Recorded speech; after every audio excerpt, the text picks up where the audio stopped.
Hey, John, how's it going tonight? It's going okay. I can't complain. Let's see. Last week I was kind of getting burnt out, and I think so. I took a bit of time to do nothing this past weekend.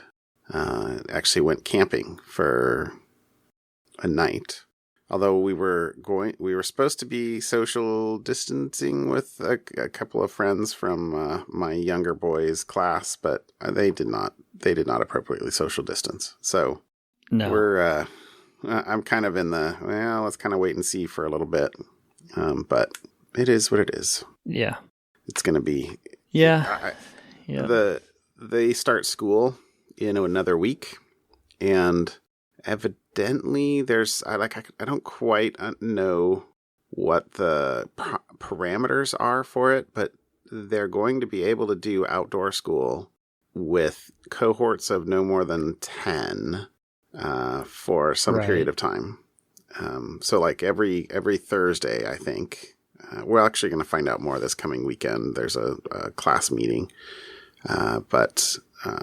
So anyway, I expect he'll be with the same, they're almost not kids anymore, but these same kids, starting next week anyway.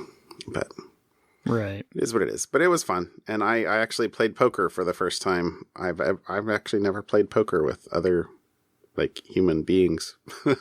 not a poker player. And I don't have a poker face, so I would probably be terrible at poker. And I was terrible. I absolutely came in dead last. But it was fun. And we tried my mead for the first time. It was the first time I've actually drank the mead. It was pretty doggone strong. And how was it? It's tasty, but you're not gulping that stuff. It's a sipping mead. So, it's a sipping mead. Anyway, it was good. It was good. Not a true Viking then, John. No, probably not. I mean, I barely ever drink, right? I mean, I'm not anti-alcohol, but I'm also I'm not a drinker. So, I don't know. I like to joke that I'm, if it comes from a blender and has an umbrella, I'm probably in. But anyway, but it was cool. We had s'mores, and my buddy that actually kind of organized it is a total foodie, which is awesome. And he cooked this jerk chicken over the fire, which was really tasty.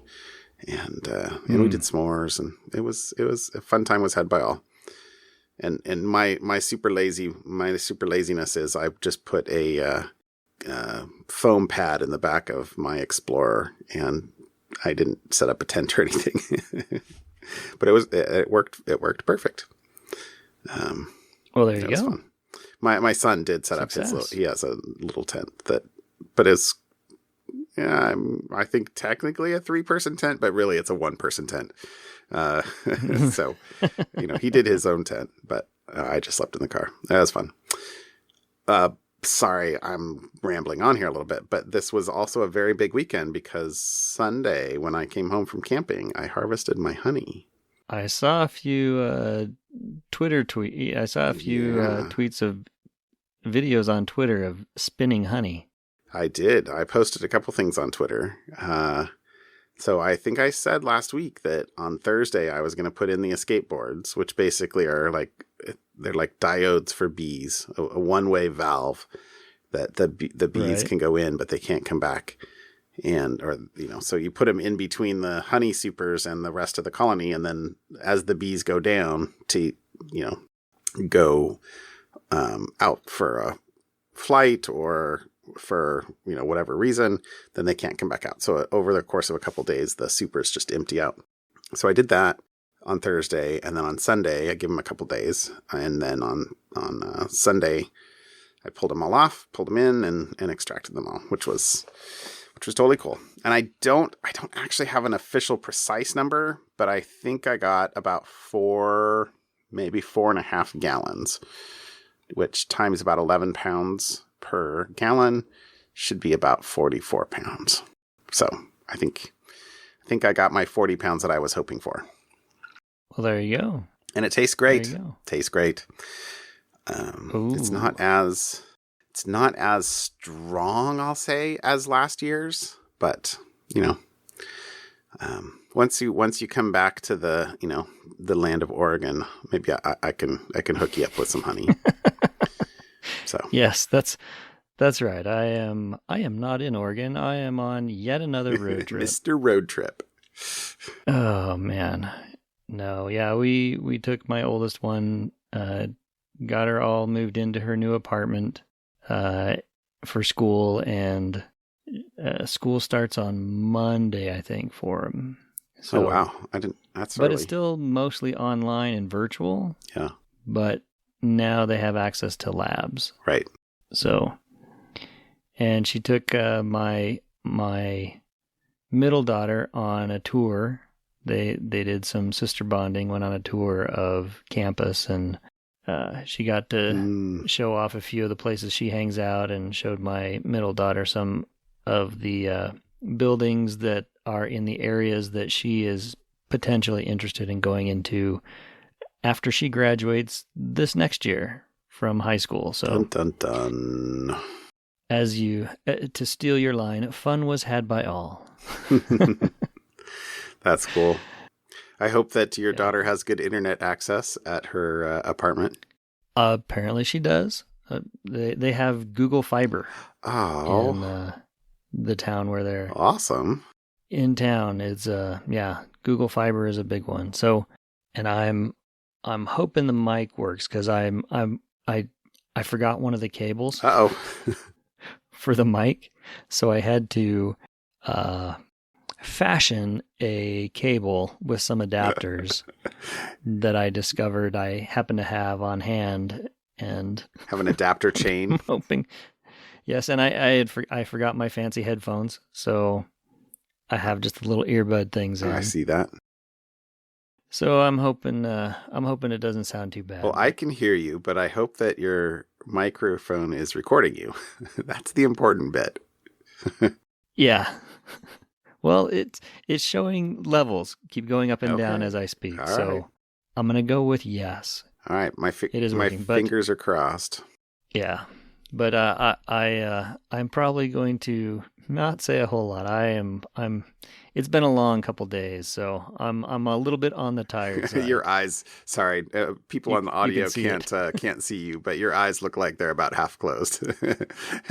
Maybe it's because you're just not at your normal spot, not looking at your normal monitor, not looking up or whatever. But yeah, you're looking tired, my friend.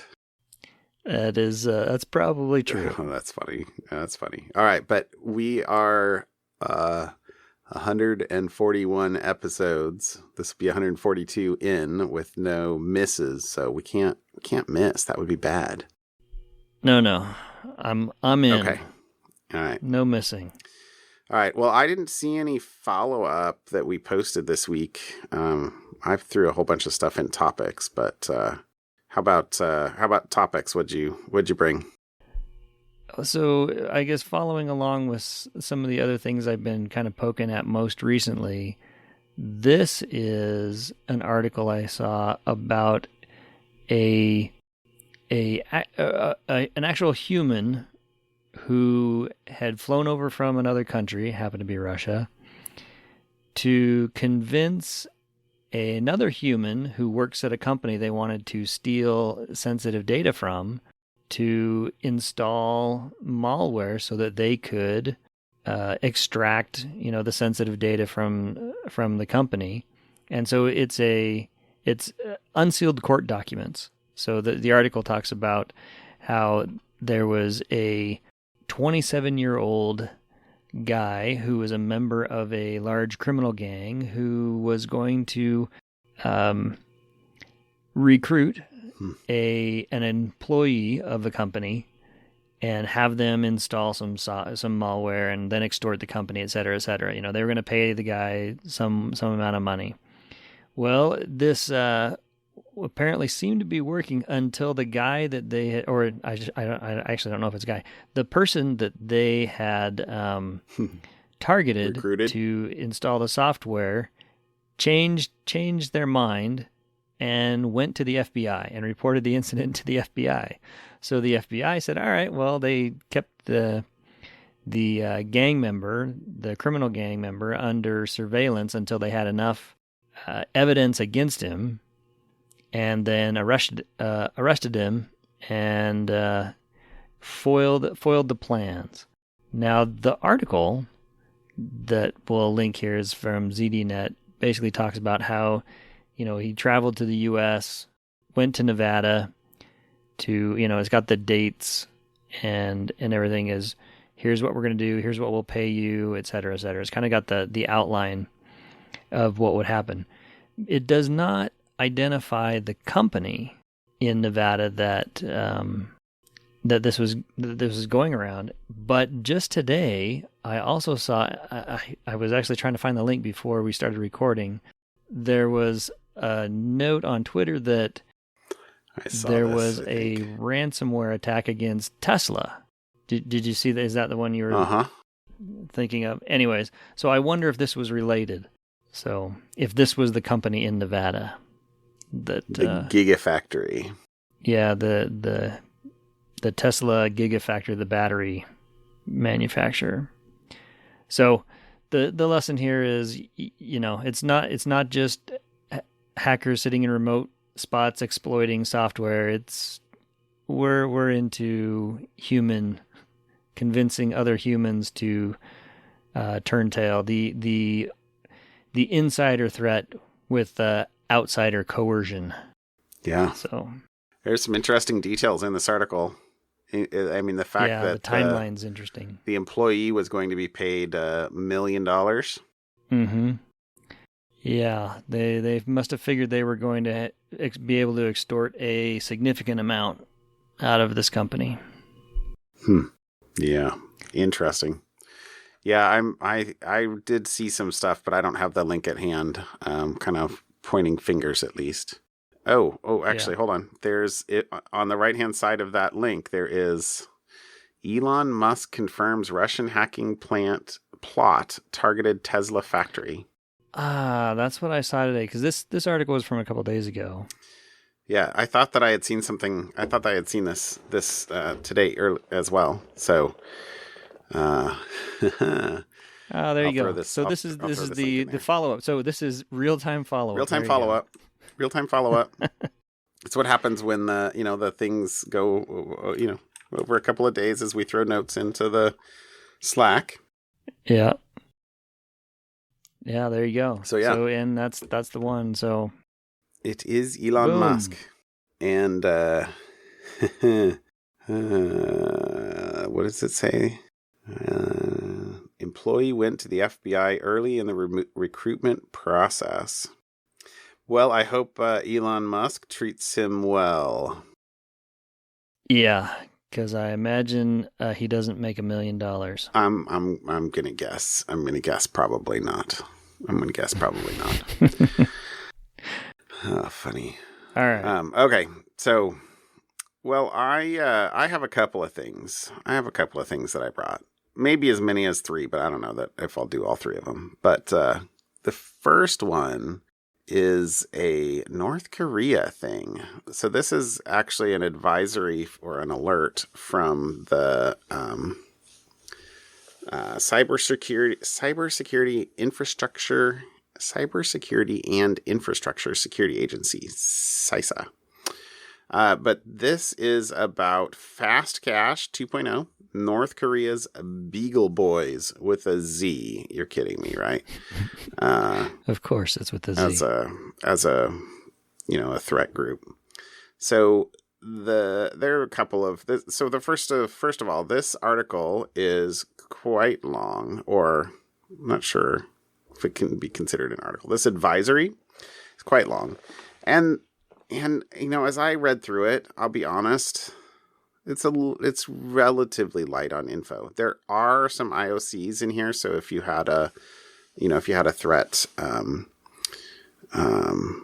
intelligence platform, you could put in your IOCs, or with EDR, you could search for these particular things. But in general, their descriptions of the tactics and techniques used are pretty high level. But they do use the attack framework, which is kind of cool.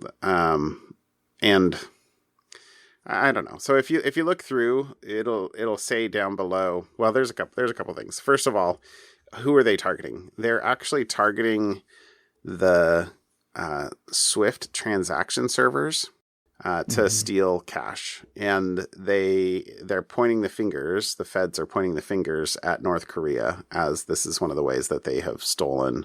I think literally billions. Let's see.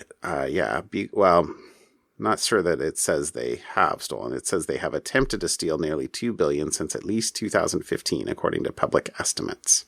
So, and they're responsible for a number of fairly high-profile heists over the last number of years. But so this is the first interesting thing I pulled out of here. So they are primarily targeting two things. So let's see. Let me actually read the quote. They're targeting banks' retail payment systems infrastructure, i.e. switch application servers processing ISO 8583 messages, which is the standard for financial transaction messaging. So, since the publication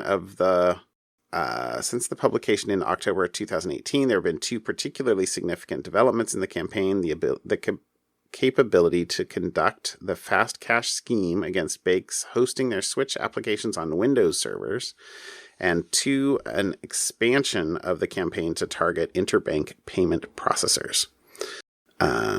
Okay, I'm surprised that many bank switch application servers are running on Windows, but evidently it's not uncommon, because it says a little bit farther down that the government identified malware used in the FASTCash scheme has the capability to manipulate AIX servers running a bank switch application. AIX.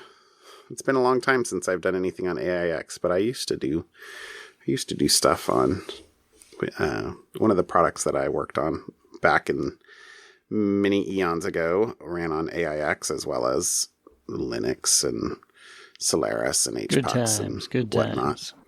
But so yeah, I hadn't seen that acronym for a while. And then it says since 2018, the government has identified functionally equivalent malware for the Windows operating system. So there you go.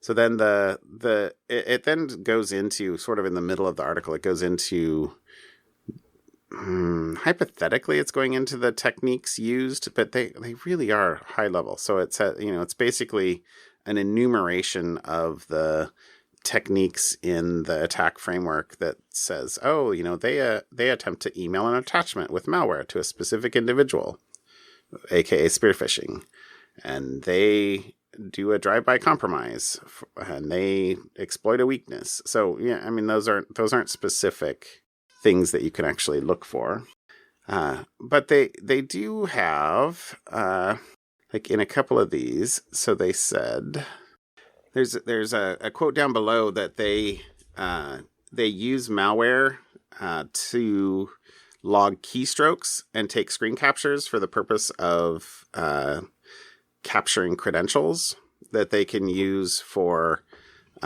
lateral movement. And then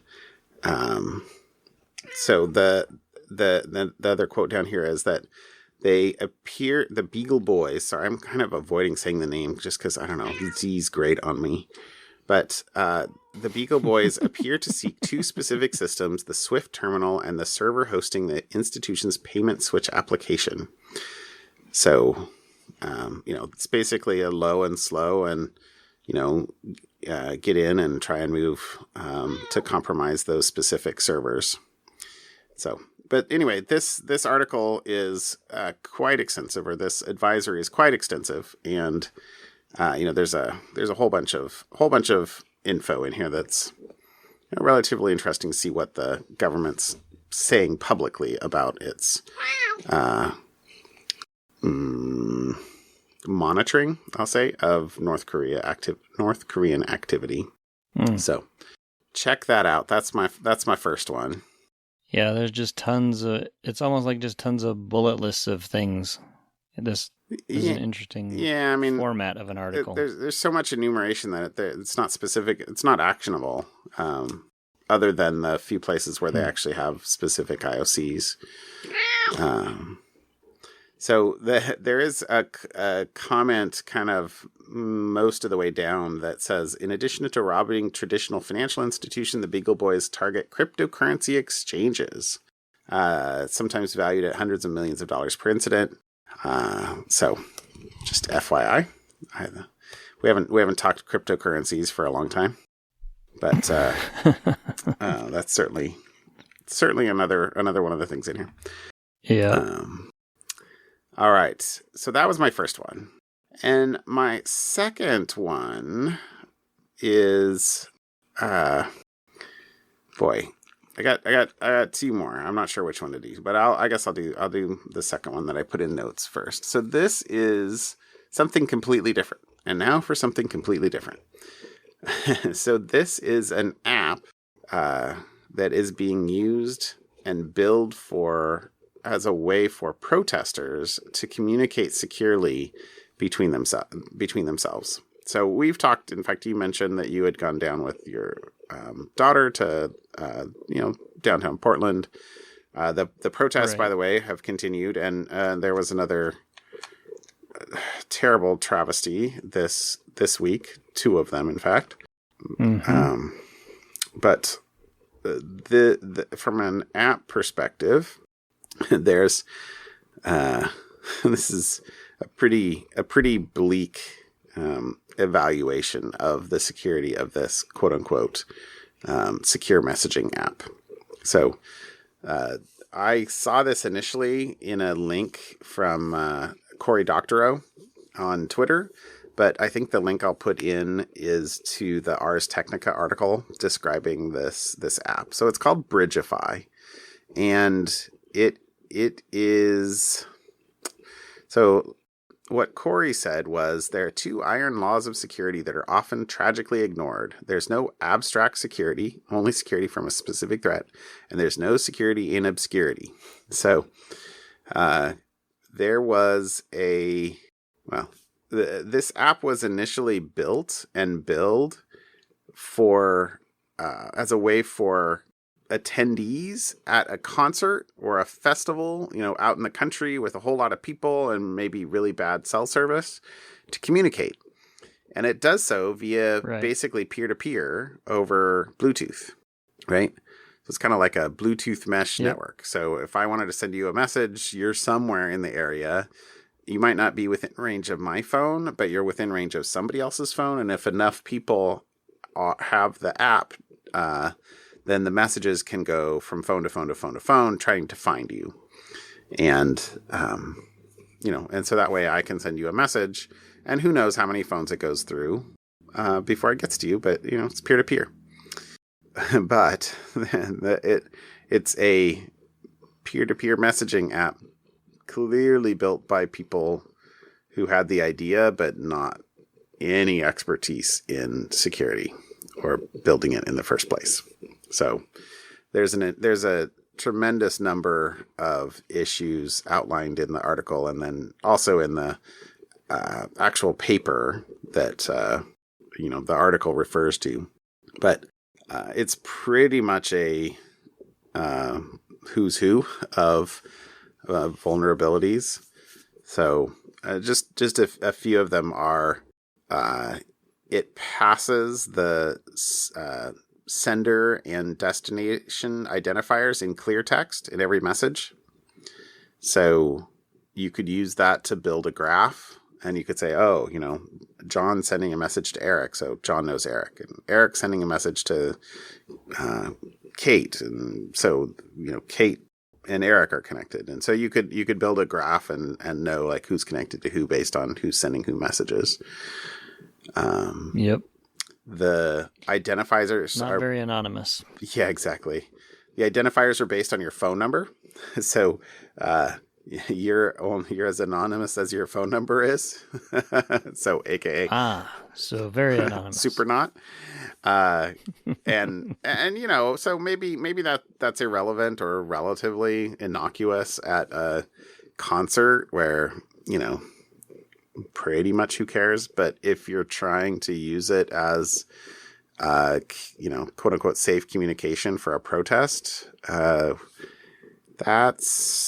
a different situation, right? I mean, the government for sure either already has your info or can just ask the telephone company to hand it over.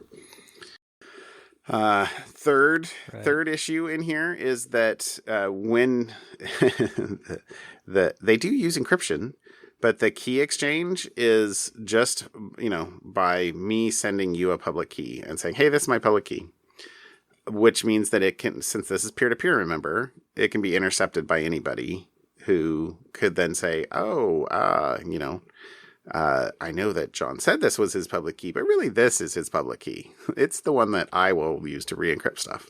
So you can man in the middle trivially. Right. And then, yes, they use encryption, but they use an encryption scheme that's been deprecated since 1998. So encryption in the loosest possible use of the word. And then the final one that I pulled out of here, and that I think there's even more if you kind of read the list or the thread, but they also don't do data sanitization, so they're susceptible to zip bombs, which means that since it's going peer to peer, you could basically cause you could crash every phone that's passing a message back and forth. Potentially. So a zip bomb is where, right, you're sending a small message, but it unzips incorrectly into something much, much, much, much larger. And, most phones, iPhones at least, don't have virtual memory, and you can cause problems. So anyway, nice. They are evidently, they tried to fix, quote unquote, take a look at fixing these hypothetically, but now they've basically said we need to rewrite it from the ground up. So they're basically, at least as of when I saw the article, they've said, no, we're just going to start over again using the Signal protocol, but the current app is still available and is still making the same claims. Right. So anyway, that was my second one. Kind of related to, the Portland protests and, which we've been talking about. All right. And then the third thing I actually brought tonight, so I'm making up for your tiredness here, my friend. Thank you. Is another ZDNet article actually about a, quote, popular iOS SDK stealing click revenue from other ad networks. Did you see this one? Yeah, I did see this one. And as you note, it's my buddies at Sneak. Sneak. Is that how you say it, Sneak? I don't remember if it was Sneak or Snick. Yeah. We need an authoritative source. All right, we'll say Sneak. We'll keep saying Sneak. Which is probably wrong. If I'm saying it, it's probably wrong. Well, you say it one way, I'll say it the other way, and then we'll have a 50% chance of being right. That's right. So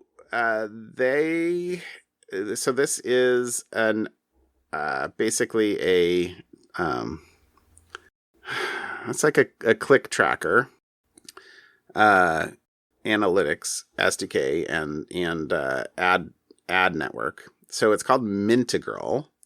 And it is a free, it's free to integrate into Android and iOS apps. And it is used in enough apps that they get about 300 million downloads a month across the number of apps that it's installed in.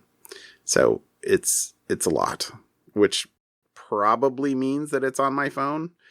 probably means that it's on your phone, but, you know, you can't easily know. You know, as a developer, we could probably figure out with some, you know, put a transparent proxy in between or something like that, a fiddler or something. Right. But anyway,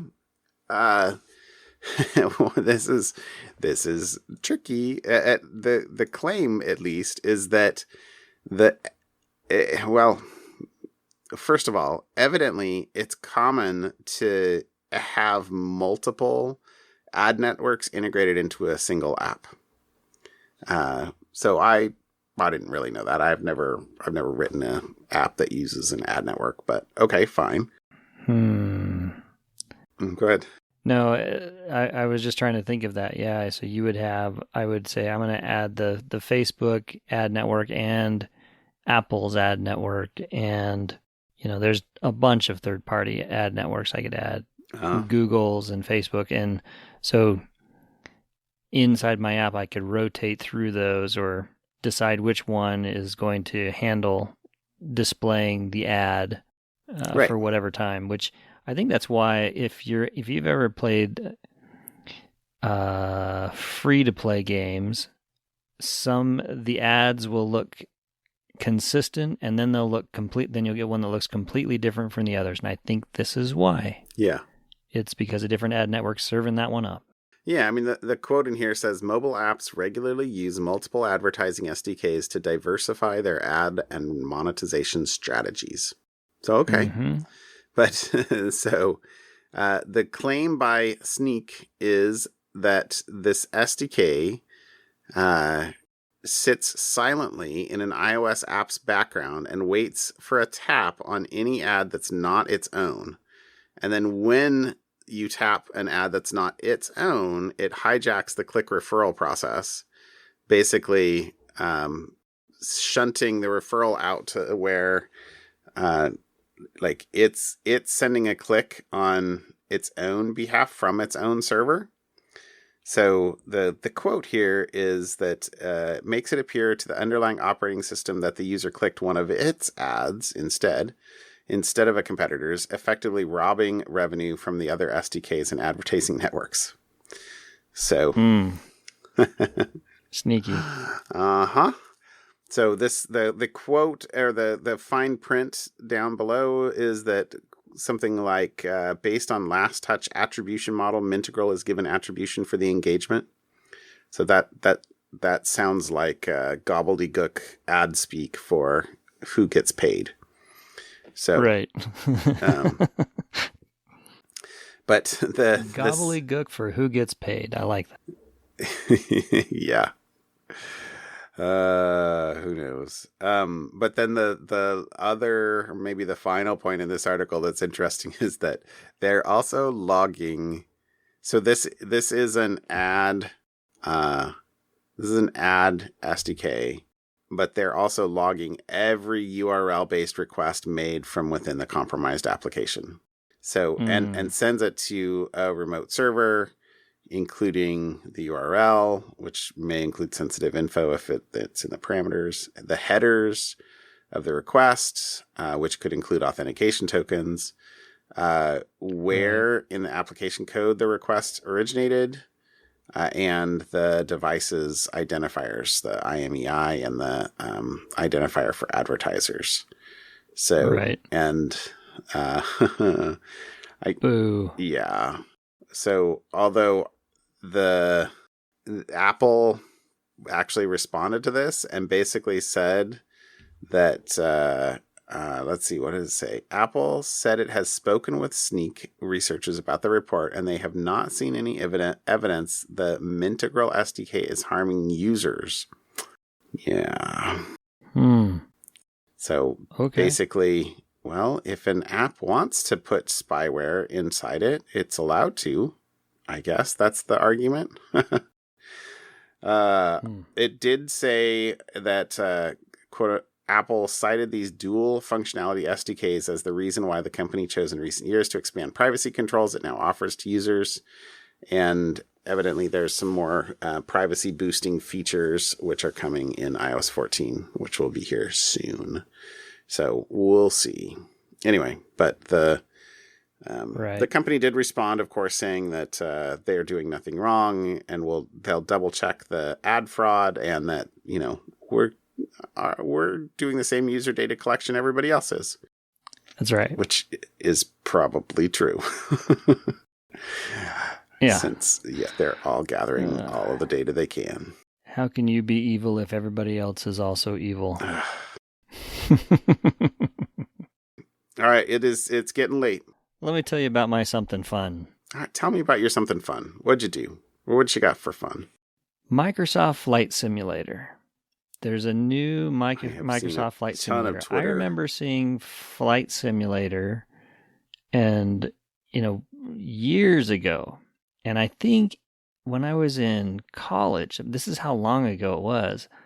I want to say I either had a roommate who had one and we tried playing it and it was like very hard. And I thought, well, why would I want to try to do actual flight simulation? Because, you got to test flaps and move. I mean, it was like a real training thing at the time. But anyway, so Microsoft Flight Simulator 2020 is now out, and apparently what Microsoft has done is they've mapped the globe and added real-time data to their flight simulator application of real flyovers of cities. They've added real weather conditions, so it maps to actual weather conditions. You can map to wherever you're flying on the globe to the actual time. So there's a lot of cool things they've been doing, and I've been seeing a lot on Twitter on various people that I follow who are now playing the new flight simulator, showing off screenshots, and it just looks amazing. But the fun one, which is what we'll link in the podcast, in the notes, is the mistakes. People are finding the mistakes.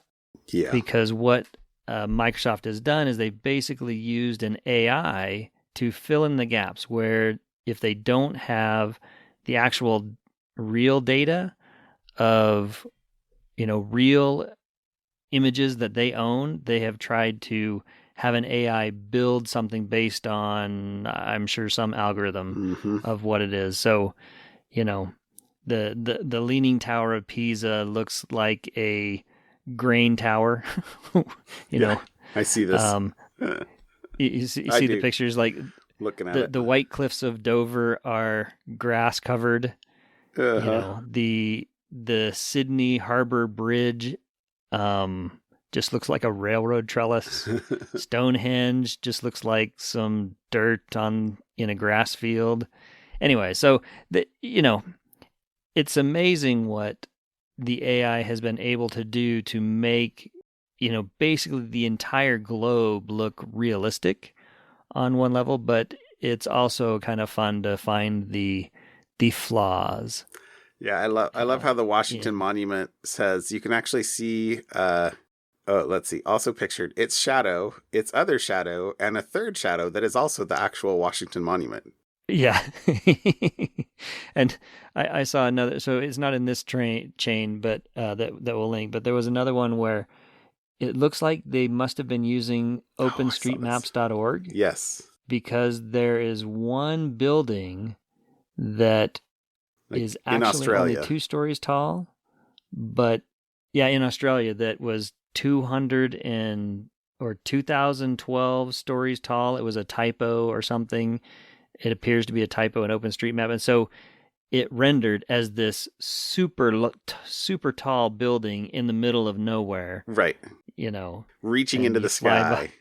Reaching up into the atmosphere there. So anyways, a lot of fun pictures, a lot of fun things to find out what AI has done. And unlike my middle daughter, who is always polite and nice to the various cylinders and Roombas in the house because she wants to be on the good side when the robot revolution happens, I think we're still a ways away from any robot revolution.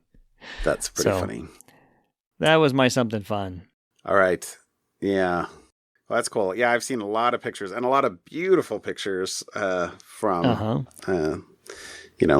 the flight simulator, I guess. Super high, tracing clouds for the coming hurricane. Like there's tons of cool stuff. Real live weather data that you can fly over virtually. It's really kind of cool. That's really quite cool. I'm trying to picture the people in the room when they're like, I know what we do. Here's what we do. We take the real, actual, current weather forecast.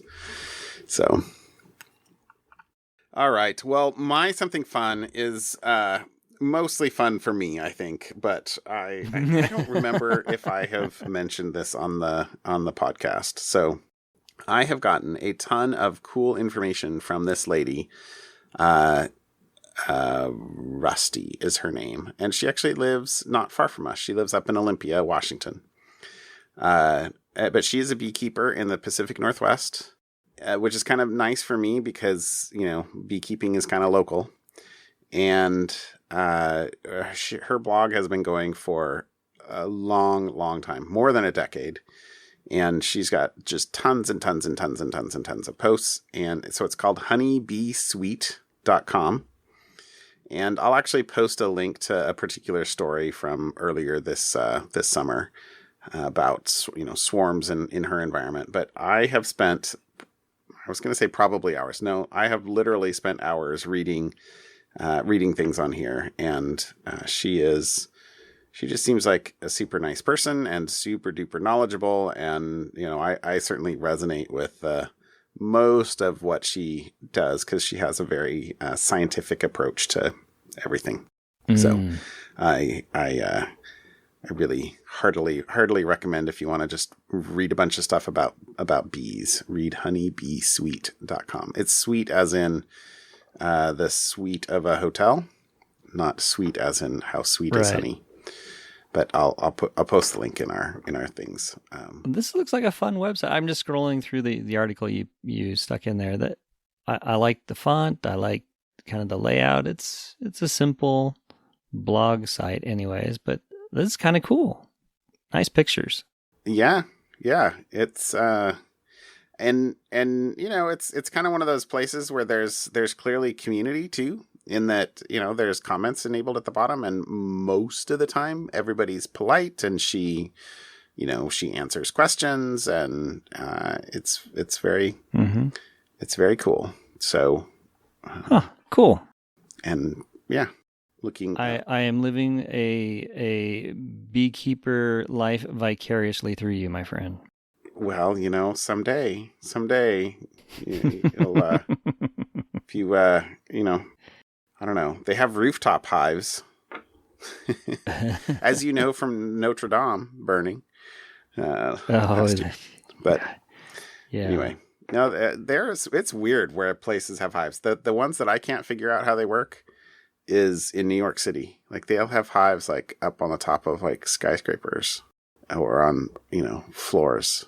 It is wow. Like urban beekeeping is a mystery to me, but.